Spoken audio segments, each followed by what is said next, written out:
In my life, I've heard many horrible words. Of course, some of them were directed at me. You're a single woman, you're a scumbag. But I've yet to hear an insult as bad as the one my brother-in-law used on me. I'm not going to let my brother-in-law's slanderous remarks go unchallenged. My name is Amy Smith. I am 38 years old, single, and working. Why do I have a brother-in-law when I'm not married? That's because I'm engaged. James, my fiancé, is 6 years younger than me. We met through a mutual friend and hit it off right away. I have a very hectic work schedule, and I often have to work on my days off. I met James in the midst of such hard work, and when I am with him, I could relax and spend time together. James is good at cooking and sewing, and a hard worker, all of which I am not. After we moved in together, he did housework and even cleaned my suit for me, which was extremely helpful. I am always sorry. I know you're busy too. I've reserved a table at a nice restaurant for my next day off, so let's have dinner together. It had become a habit for me to treat James to dinner like this, for the hard work he puts in every day, with the money I earn from my hard work. Don't worry about it. I can leave my job on time, and I'm not nearly as busy as you. Most importantly, I do housework because I enjoy it. James always says to me, "How are your family's plans for our upcoming meeting?" We had already met each other's parents shortly after our engagement, but we wanted to throw a dinner party for both families to get to know each other. James has one older brother, while I have two younger siblings. Instead of meeting at the wedding, both families suggested that we get to know each other beforehand. So we decided to bring both families together, parents and siblings included. "I'm sorry, but my brother can't come because of his work," James explained. "I know you're also busy with work, so please accept my apologies." "Your brother is a very talented lawyer, isn't he?" I asked James, who bowed his head. "I wish I could have met him, but if he's busy, then it can't be helped. We can meet at the wedding." In fact, I wasn't too worried, because I thought it was important for the couple and parents to get together, even if the siblings couldn't. My brother can be cold to people, so even if he does come, I'm worried that he might be rude, James said. He appeared tense. On the day of the party, my brother-in-law was, as it turned out, not present. James looked relieved that his brother wasn't there. My brother and sister were both there, and it turned out to be an enjoyable party. My parents-in-law and I had a good time, and my siblings seemed to be like James, which relieved me. It was a fantastic opportunity, and I only wish I had met my brother-in-law. The day came to an end with that in mind. I never imagined that when I met my brother-in-law later, I would think he was such a rude person and that it was a good thing I didn't meet him at the dinner party. My mother and I were at the university hospital one day. My mother wasn't feeling well, so she was referred to this university hospital for a thorough examination after visiting a clinic near my parents' house. Other than palpitations and dizziness, there was nothing to worry about, but I decided to take my mother to hospital in case anything happened to her before the wedding. My mother, who is in her mid-60s, appears young, but she could be diagnosed with a serious illness at any time. She had worried me by delaying marriage until she was in her 40s, and I felt I owed her for raising my brothers and sisters so well. "Why don't I pay for you to have a thorough checkup, Mom?" I suggested. I had never felt so strongly before. This is what I have been earning money for. I want to assist in situations like this because I can't take time off from my family. Because the test could not be completed in one day, we had to go to the hospital several times. The tragedy occurred during the second of several hospital visits. The university hospital was extremely crowded that day with long lines. My mother and I were waiting for our turn with a cup of hot tea in a space away from the waiting area where we could eat and drink. My phone then rang. It could be a work call. I left my tea with my mother and went to a location where I could take the call. It was indeed a work-related call. It was a call to check that I was not going to change my surname at work when I joined the family register. I returned to my mother after the phone call and I heard some yelling. What was she screaming at in the hospital? I hope my mother is all right. When I realized the yelling was aimed at my mother, I dashed over to her. My mother rose from her seat and bowed repeatedly to the man in the suit. Who is he? He was wearing an expensive-looking suit as well as a luxurious-looking watch and shoes. Pullback hair, full of pride. The man who is yelling at my mother looks like a debt collector. He didn't appear to be my mother's friend, so I inquired as to what was going on. Excuse me for interrupting, I said. Did my mother harm you in any way? The man shifted his gaze to me and examined me from head to toe. She placed a cup of tea or something on the seat, and when I sat next to her, it fell and stained my suit. What are you going to do? I have business after this. I examined his suit more closely, and it did appear to be slightly damp. I apologized sincerely. Let me pay for the dry cleaning.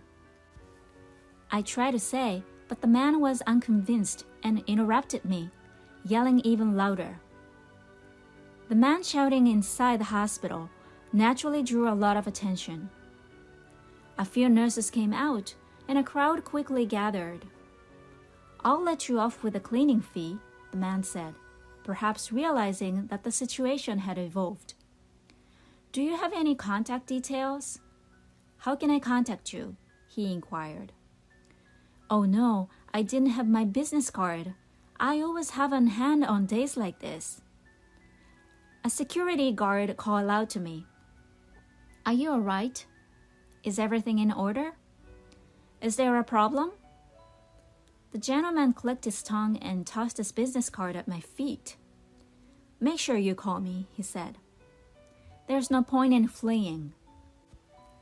I have a close relationship with this hospital, and I'm sure they will share your information with me. What on earth is going on? My mother and I are both sorry.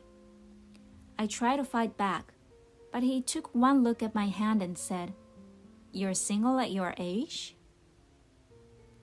Women are said to have an expiration date, but you're not only expired, you're unsold industrial waste. You're like raw garbage, a single woman. He was rude once more. As I was about to respond to the insult directed not only at me, but at my mother, the man took off running to avoid being pursued by the security guard. What's up with that impolite demeanor? I'm furious. My gut was churning with disappointment over not being able to protect my mother and the rude man's comment. I bowed lightly to onlookers and security guards who had rushed to the scene out of concern and picked up the business card that had fallen at my feet. I was curious as to who the jerk was. I was perplexed as I read the name and title. So that's what all of this was about. I canceled the checkup and returned home, prioritizing my mother's mental health care. I'll never forget that guy. I'm sure I'll make him regret his rant against me and my mother. I went to the courthouse about a week later. Of course, it wouldn't be like in America, going to court over a stain on a suit. I saw a man I recognized walking toward me from the end of the main hall as I moved through the familiar halls, my heels clacking on the floor. I knew it. What should I say to him? I wondered. As I was thinking, he looked up at me as I passed him and said, "You're the trashy single woman from the other day, aren't you? You've got to be kidding me. What exactly are you doing here? This isn't the place for you." Yes, this is the same man who assaulted my mother and me the day before. I wanted to say something harsh to him right now, but I have an evil side to me. Every day I think about how I want to completely destroy evil by using my strong sense of justice. Oh, I'm very sorry about the other day. I believe you are Tom Dixon of the Honeywell Law Office. I brushed aside his rude outburst as I remembered his business card that had been thrown at me the day before. The man took offense and started talking about the suit incident, his mouth twisting in a nasty way. "I had an appointment with a client at the hospital after that," he explained, "and you embarrassed me." I don't understand how a trashy woman like you could stain someone's suit and then not call me back. Dixon worked as a lawyer. Of course, we happened to meet here today by chance. Then, because of his loud voice, I felt eyes on me from all sides. Lawyer Dixon began taunting me in a loud voice that people in the aisles could hear.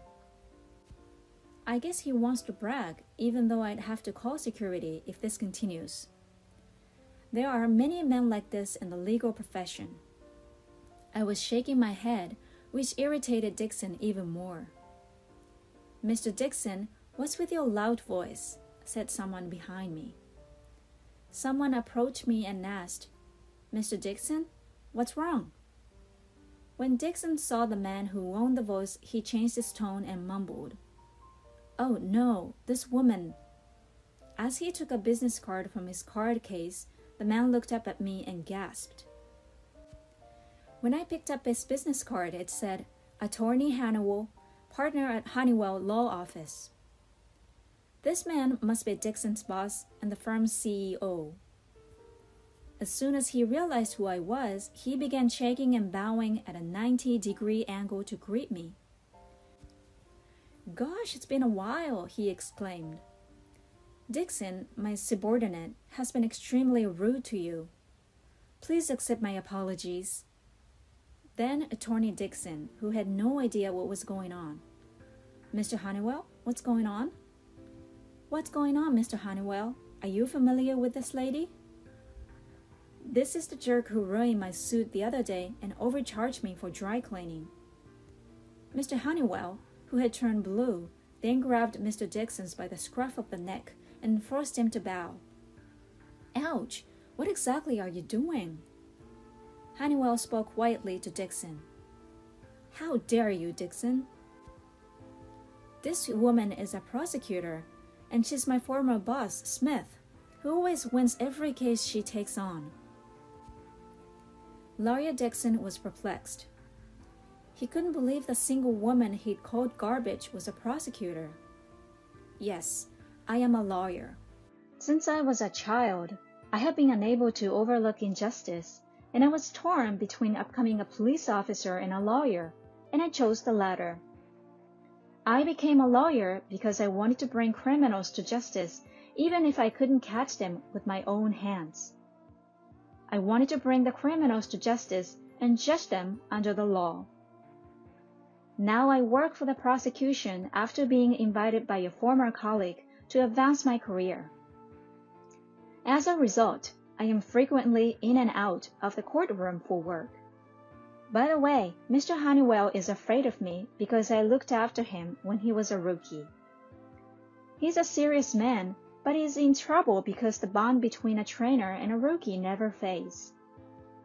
Attorney Dixon, who had come to a halt in shock, wanted to say something, but I wouldn't let him. "You've grown into a fine man, Mr. Honeywell," I said. "Mr. Dixon, I will pay your cleaning bill without delay. I apologize for being so busy with work. Is that okay, brother-in-law?" "Brother-in-law?" said Lawyer Dixon, his mouth agape. "No way, James's fiancé?" he said aloud as he froze. I looked up at the business card he had thrown at me the other day to see if I could figure out what was going on.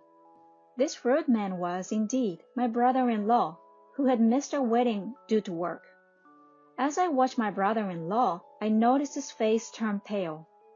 As a lawyer, you know that comments like, "A single woman is garbage," are considered insulting. I was prepared to pay for the dry cleaning, but your response was appalling. You can be sentenced to 1 year's imprisonment or a fine of no more than $3,000, or both. Which do you prefer? As I said this, I smiled. Attorney Dixon finally fell to his knees and bowed his high head, realizing that his position was in jeopardy. Please forgive me if the press finds out. I suppose assertive lawyers are more aware of the media. Sometime later, I had a successful wedding and now thoroughly enjoying newlywed life. James is now a full-time house husband, and I am more able than ever to devote myself to work for my family. My brother-in-law apologized several times to my mother and I and offered to settle the case. But I decided to ask him to write off the dry cleaning bill and forget about it. I could make the money on my own. My brother-in-law didn't attend the ceremony, most likely because he felt awkward. My brother-in-law's business has suffered significantly due to his attitude toward us, as well as complaints from other customers. I suppose bad deeds are exposed. I promised myself that I would protect this life so that we can continue to support each other.